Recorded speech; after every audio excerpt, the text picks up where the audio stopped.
பாலஸ்தீனம் மக்களுக்கான இந்த போராட்டம் என்பது நூற்றாண்டு காலமாக நடைபெற்று வரக்கூடிய ஒரு போராட்டம். அந்த மக்கள் எப்பவுமே போர்க்களத்தில் இருந்து கொண்டே இருக்கிறார்கள். அங்கே வாழக்கூடிய இஸ்லாமிய பெருமக்கள் எப்பவுமே போர்க்களத்தை சந்தித்த வண்ணமாக, குண்டு வெடிப்புகளை பார்த்த வண்ணமாக, தனது குடும்பத்தினுடைய பிள்ளைகளை இழந்த வண்ணமாக, இப்படியே தொடர்ந்து நூற்றாண்டு காலமாக இந்த போர் நடந்து கொண்டே இருக்கிறது. ஆனால் புதியதாக உருவாக்கப்பட்ட 1947 உருவாக்கப்பட்ட இஸ்ரேலை நம்ம இந்திய திருநாடு ஏற்றுக்கொண்டதே கிடையாது.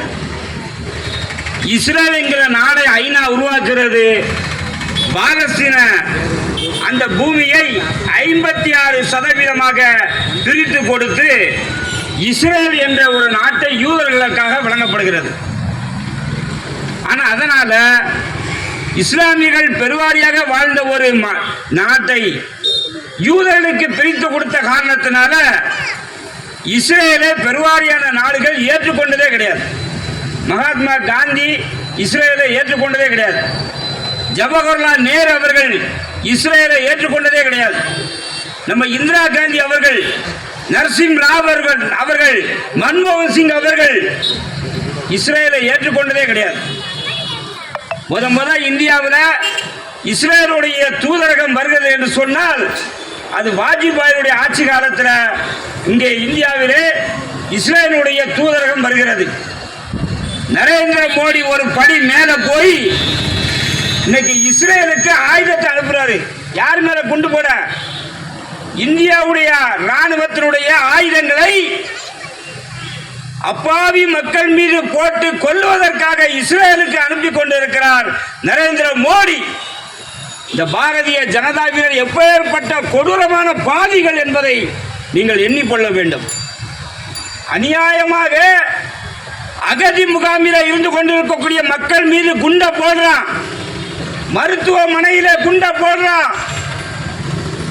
அந்த குண்டை போடக்கூடிய அந்த பயங்கரவாதியை கண்டிப்பதற்கு துப்பு இல்லாம அந்த நாட்டுக்கு ஆயுதத்தை ஏற்றி கொண்டிருக்கிறார்கள் பாரதிய ஜனதாவுடைய அரசு என்பதை மறந்துவிடக் கூடாது. அதனாலதான் இந்த கண்டன ஆர்ப்பாட்டம்.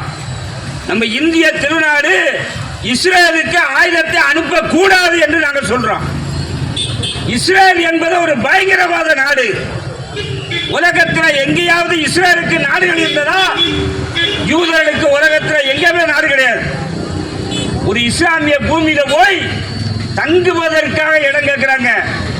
எப்பவுமே இஸ்லாமியர்கள் பிறருக்கு உதவி செய்யக்கூடிய மனப்பான்மை உள்ளவர்கள். யூதர்கள் வியாபார நிமித்தமாக வருகிறார்கள், பாலஸ்தீன பூமியில வியாபாரம் செய்கிறார்கள்.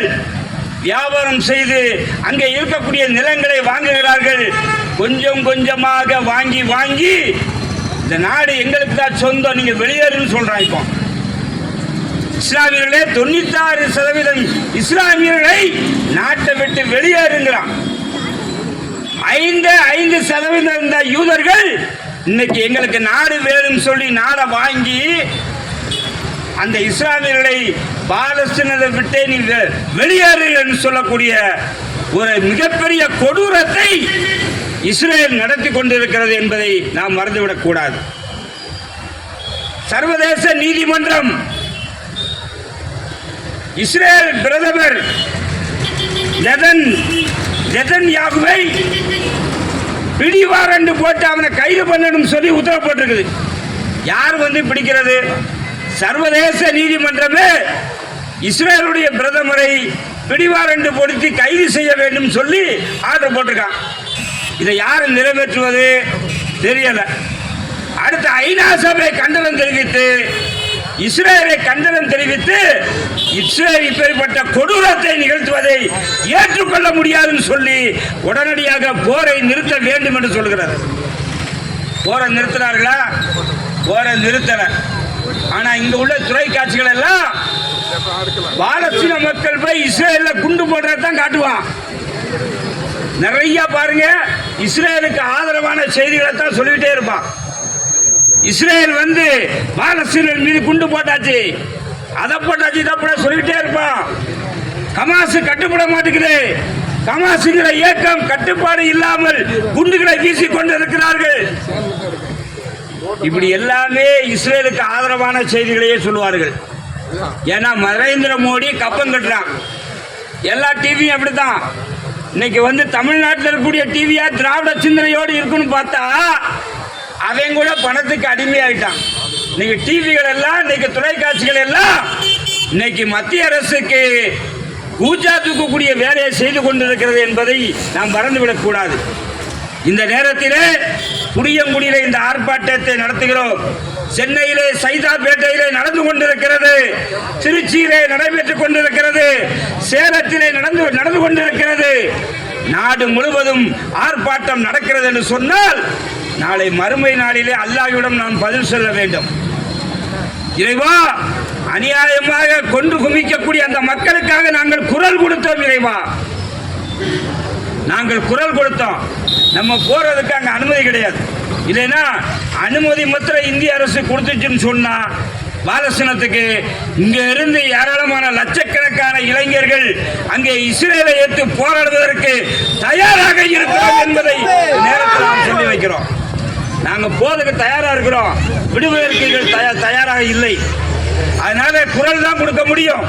நபிகள் நாயகம் ஸல்லல்லாஹு அலைஹி வஸல்லம் சொன்னார்கள், ஒரு தீமை நடக்குமையானால் உங்கள் கரத்தால் அதை தடுங்கன்னு சொன்னாங்க. கரத்தால சண்டையிட்டேனும் தடுத்தாக வேண்டும் ஒரு தீமை நடக்குன்னு சொன்னா, அல்லது உங்கள் நாவினால் அதை எதிர்ப்பு தெரிவியுங்கள், அல்லது மனதால் வெறுங்கள் என்று சொன்னாங்க. இப்ப இரண்டாவது படியத்தை நம்ம செஞ்சுட்டு இருக்கிறோம். புரிய முடியல அந்த பாலஸ்தீன மக்களுக்காக குரல் கொடுக்கிறதே நாவியால் தடுக்கக்கூடிய காரியத்தை, அநீதியை ஏற்று போராடக்கூடிய ஒரு காரியத்தை நாம் செய்து கொண்டிருக்கிறோம். நிச்சயமாக இதற்கு அல்லாஹ்விடம் கூறி இருக்கிறது. ஆகவே குண்டு போட்டு கொண்டே இருந்ததுனால அந்த மக்கள் எல்லாம் செத்து மடிந்து கொண்டே இருக்கிறார்களே. ஒரு சின்ன குழந்தைய கூட்டு போய் ஒரு பேட்டி எடுக்கிறான். ஒரு டிவி நிறுவனம் பேட்டி எடுக்குது. அப்படி சொன்ன அஷ்ஹது அல்லா இலாஹ இல்லல்லாஹ் அஷ்ஹது அன்ன முஹம்மது ரசூலுல்லாஹ், நாங்கள் இந்த நாட்டை விட்டு வெளியேற மாட்டோம். நாங்கள் வெளியேறி விட்டால் எங்களுக்கு ஷஹீத் அந்தஸ்து கிடைக்காது. நாங்கள் அல்லாஹ்விடம் தானே போறோம். 8 வயசு பையன் சொல்றான், நாங்கள் குண்டு போட்டு செத்தா அல்லாஹ்ட்ட தானே நாங்கள் போறோம், இறைவன்ட்ட தானே போறோம். அதனால எந்த நாட்டுக்கும் உங்களோட நாங்கள் வரமாட்டோம். அந்த குழந்தை சொல்லுது. அந்த ஈமானிய உறுதிதான் அல்லாஹ் அவருடைய உயிரை சொர்க்கத்துக்கு விலை பேசி விட்டான். சொர்க்கத்துக்காக விலை பேசிய மக்கள் தான் பாலஸ்தீன மக்கள். அதனாலதான் செத்து மடிந்தாலும் தன் ஈமானிய உறுதியை விட்டுக் கொடுக்காமல் வாழ்ந்து கொண்டிருக்கிறார்கள். நிச்சயமாக அல்லாஹ் சுப்ஹானஹு வ தஆலா மூமின்களை தோல்வியடைய வச்சதே கிடையாது. வரலாற்றை புரட்டி பாருங்க, மூமின்கள் தோல்வியடைந்த சரித்திரமே கிடையாது. நிச்சயமாக வெற்றி ஒரு நாள் வரும். அந்த வெற்றி கிடைக்கும் வரை அநீதியை ஏற்று போராடி கொண்டே இருப்போம் என்று கூறி வாய்ப்படுத்தமைக்கு நன்றி கூறி விடைபெறுகிறேன். அஸ்ஸலாமு அலைக்கும் வரஹ்மத்துல்லாஹி வபரகாத்துஹு.